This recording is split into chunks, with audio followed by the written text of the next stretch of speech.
RT is sitting down with world-renowned scholar, linguist, author, and MIT professor, Noam Chomsky. Professor Chomsky, thank you very much for taking time to speak with RT.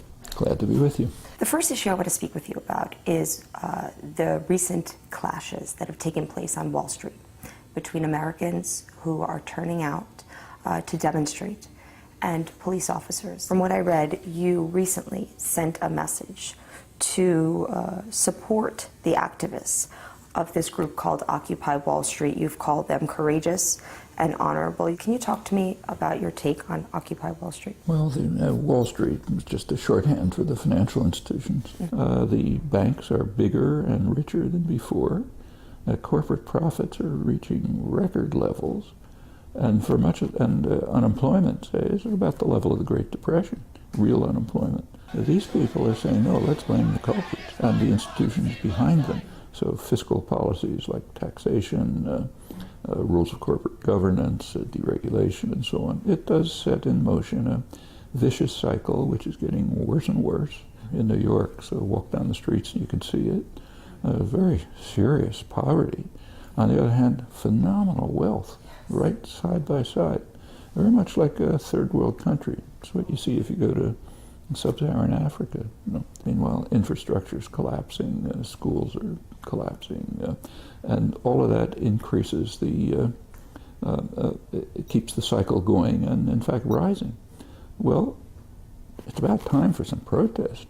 What may be new in the coming year for the 2012 election is that many, including yourself, have speculated and assumed that the campaign spending for the U.S. election in 2012 will exceed $1 billion.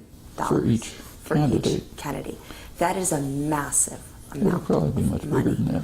And where does that come from? Well, basically, a lot of it comes from financial institutions. In fact, if you look at the 2008 election, what swung Obama, what gave him the election, was primarily financial institution contributions. They preferred him to McCain. They expected to be paid back, and they were. And the next one will be even worse. Incidentally, that's only a part of it. In parliamentary systems, including our own up till maybe 20 years ago, positions of influence in a functioning parliamentary system, let's say a chair of a committee, comes from, principle at least, from experience, seniority, legislative contributions, and so on. That's gone. Now they're bought. If you want to become chair of a committee in the House or the Senate, you have to pay off the party. You have to pay for it. Where do you get the money to pay for it? Same pockets. So provides even more influence to the already overwhelming influence of concentrated capital.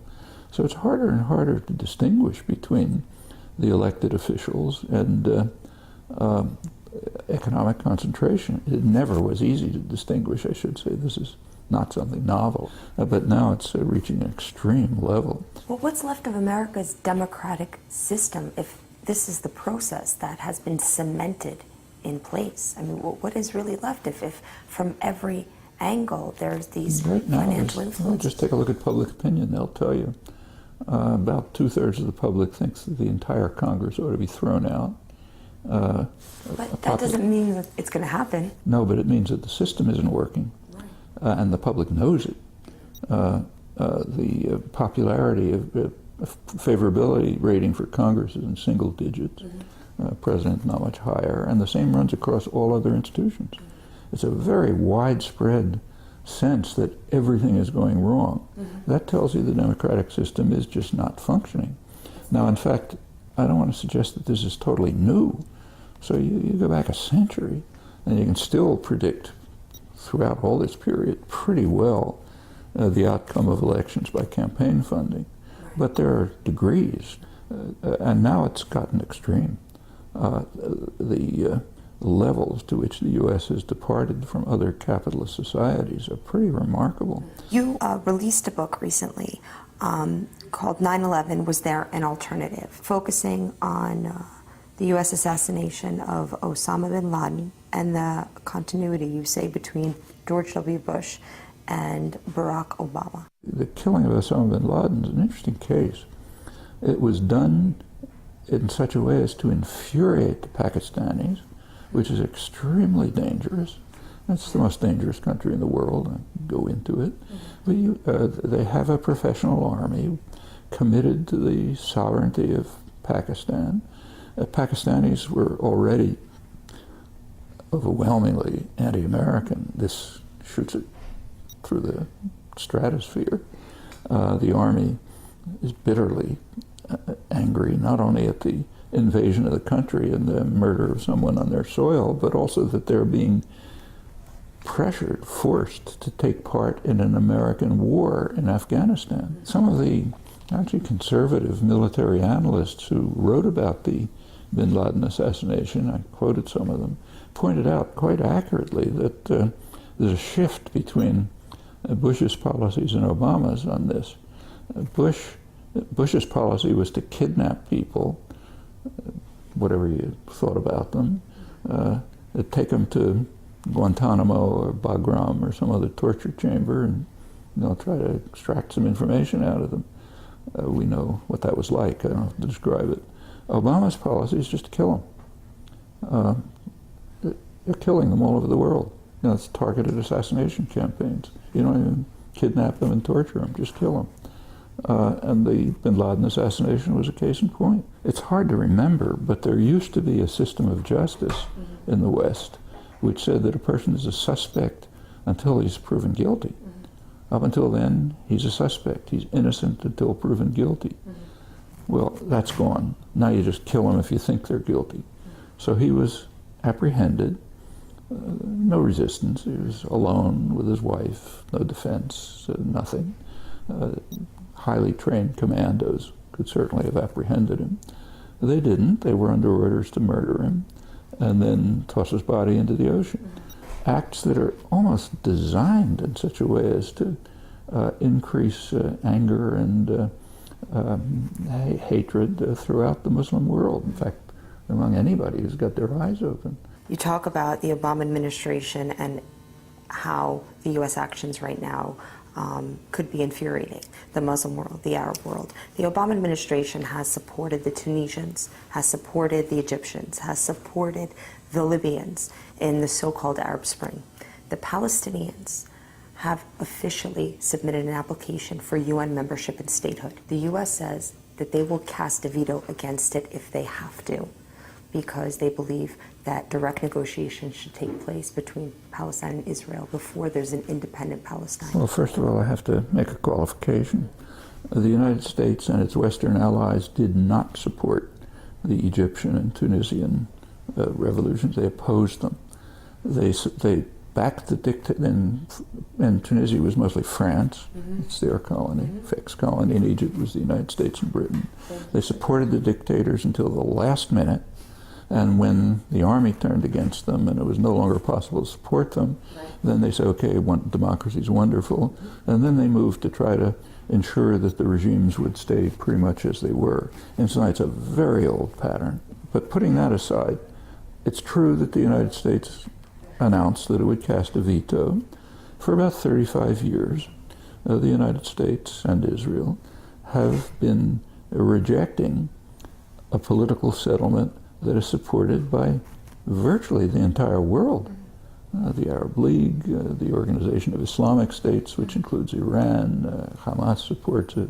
Almost no relevant party disagrees with it, except that the United States and Israel won't let it happen. How about the fact that Egypt right now and Turkey have really severed their relations with Israel? See, that's an effect of the Arab Spring. What's happened, there are changes in the world. What's happening is Israel's getting far more isolated, meaning the U.S. is getting far more isolated.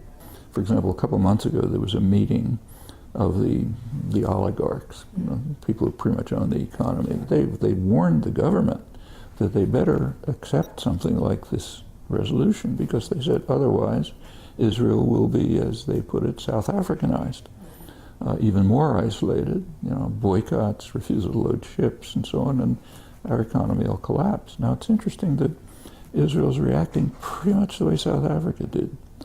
If you look back at the history, by about 1960, We have the records. The South African foreign minister called in the American ambassador and described this to him and said, we don't really care as long as you back us, because you're the one vote that matters. And that's how it worked out. Right through by the 1980s, UN embargo, corporations were pulling out, sanctions all over, boycotts. They were doing fine. The Reagan administration was backing them. And as long as the U.S. was supporting them, nothing happened. Then the U.S. withdrew support, and almost instantly apartheid collapsed. So you're saying it's in Israel's best interest, and possibly the U.S.'s, to allow this Palestinian UN membership and statehood? Look, I thought for 35 years that the same Considering the changing story landscape. is now that it's been for almost 40 years. There's a choice between security and expansion. Very clear choice. Now, Israel is like other states. It's preferring, since the early 70s, it's had a choice between security and expansion. It can have peace, but not with expansion into the territories, which incidentally is recognized to be criminal by everyone, including Israel. They can get away with it as long as the most powerful state in the world backs them, and as long as Europe goes along. Europe is remarkably cowardly. They may not like this, but they don't like to step on the toenails of the master, so they go along. So you notice the quartet has backed the United States. They picked Tony Blair, I don't have to comment on him, but they might as well have picked George Bush to bring the message, do what the United States tells you. Stop this nonsense about statehood and go back to negotiations. That's where we now stand. It's up to the people in the advanced industrial countries to compel their governments to go along with the world. Professor Chomsky, thank you very much for your time. Yeah.